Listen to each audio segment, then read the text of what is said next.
তাহলে গণভোটে হাতে সিল মারুন। হাতে সিল মারুন।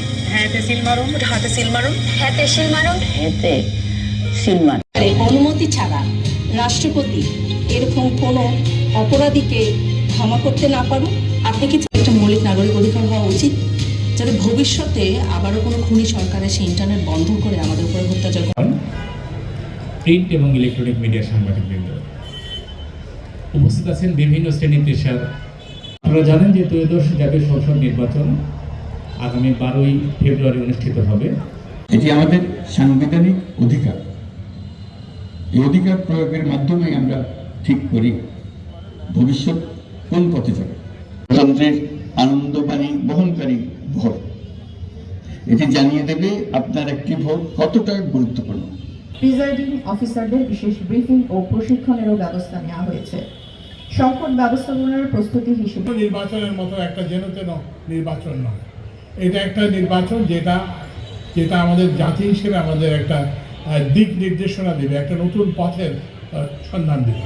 গণভোট এবং ভোট সফল করার মূল দায়িত্ব কিন্তু রাজনৈতিক দলগুলোর। আপনারা জানেন যে 22 তারিখ থেকে নির্বাচনী প্রচারণা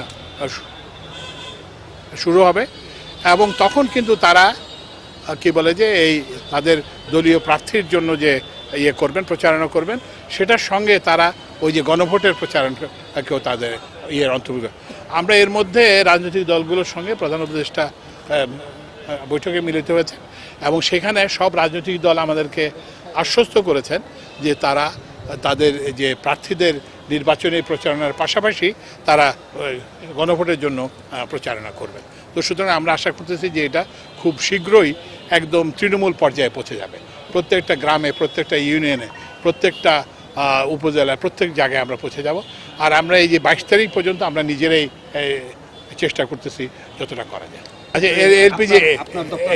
এলপিজি গ্যাসের এটা বলি। এলপিজি গ্যাসের যেটা আমাদের দুই ধরনের গ্যাস আছে। একটা হচ্ছে পাইপ দিয়ে যে গ্যাস হয়, সেই গ্যাসটা জ্বালানি বিভাগ দেখে, কিন্তু এই যে এলপিজি যেটা, এইটার 98% হচ্ছে যে বেসরকারি খাতে, মাত্র 2% আমাদের ইস্টার্ন রিফাইনারিতে কিছুটা বের হয়, তো সেখান থেকে কিছুটা হয়।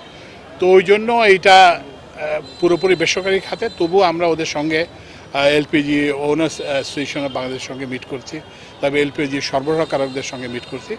আর আমরা যেটা এখন করতেছি, এখন আমরা বুঝতে পারতেছি যে এইটা পুরোপুরি বেসরকারি খাতে দেওয়া হয়তো ঠিক হয় না। তো এই জন্য আমরা এখন একটা সিদ্ধান্ত নিয়েছি যে আমরা সরকারি খাতেও আমরা এলপিজি আমদানি করব এবং এই জন্য সরকারের যে আমাদের যে প্রতিষ্ঠান আছে বাংলাদেশ পেট্রোলিয়াম কর্পোরেশন, তাদেরকে অনুমতি দেওয়া হয়েছে। তারা বেসরকারি খাতে পাশাপাশি তারাও এলপিজি আমদানি করবে এবং আমরা এলপিজি আমদানিকারকরা আমাদেরকে আজকেও এখনও মিটিং হচ্ছে আমাদের জ্বালানি সচিবের সঙ্গে। তারা আশ্বাস দিয়েছেন যে তারা অতিরিক্ত এলপিজি আমদানি করবেন এবং অতিরিক্ত আমদানি করবেন। আমরা আশা করছি যে খুব শীঘ্রই এটা একটা সহনীয় পর্যায়ে চলে আসবে। এখানে দুইটা জিনিস। একটা জিনিস হচ্ছে যে একটা হচ্ছে কৃত্রিম সংকট, এটার সম্ভাবনা উড়িয়ে দেওয়া যায় না, এটা আমরা ব্যবস্থা নিচ্ছি এবং এই যে জেলা প্রশাসকরা ওনারা মোবাইল কোর্ট করতেছেন এবং অন্যান্য, এইটা একটা। আরেকটা হচ্ছে যে আমাদেরকে ওরা যেটা বলছে সেটা হচ্ছে যে একটা জাহাজের সংকট আছে। ওরা ওই যে আপনারা জানেন যে মার্কিন যুক্তরাষ্ট্র কতগুলো দেশের উপর নিষেধাজ্ঞা দেওয়া আছে, তো এই নিষেধাজ্ঞার আওতায় কিছু জাহাজ পড়ছে এবং ওরা বলছেন যে তারা এই যে জাহাজের জন্য তারা আনতে পারেন নাই।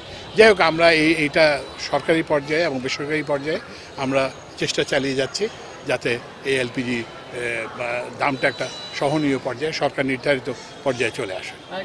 আমি আপনাকে বলি, আমাদের হচ্ছে কি যে ওই যে আগে যে উন্নয়ন হয়েছে, তো উন্নয়নের একটা বড় সমস্যা হয়েছে যে এটা ভারসাম্যপূর্ণ উন্নয়ন হয় না। মানে আমি আপনার জিনিসটা বলি, রেলের লাইন বানানো হয়েছে, রেলের স্টেশন বানানো হয়েছে, কিন্তু ওখানে তো রেল তো চলতে হবে। রেল চলতে হলে আপনার কী লাগবে? আপনার ইঞ্জিন লাগবে, লোকোমোটিভ লাগবে, কোচ লাগবে। তা আপনার লোকোমোটিভ নাই, কোচ নাই, আপনি রেল লাইন বানাই দিচ্ছেন, রেলের স্টেশন বানাই দিচ্ছেন। তো ওই জন্য আমরা চেষ্টা করতেছি যে অতিরিক্ত নতুন লোকোমোটিভ আনার জন্য এবং যেগুলো লোকোমোটিভ বিকল হয়ে যাচ্ছে সেগুলোকে মেরামত করার জন্য এবং নতুন কোচও আসতে স্টার্ট করবে ফেব্রুয়ারি মার্চ থেকে। তো তখন আমরা আশা করি যে আমরা আরও নতুন নতুন জায়গায় স্টপেজ আমরা দিতে পারবো।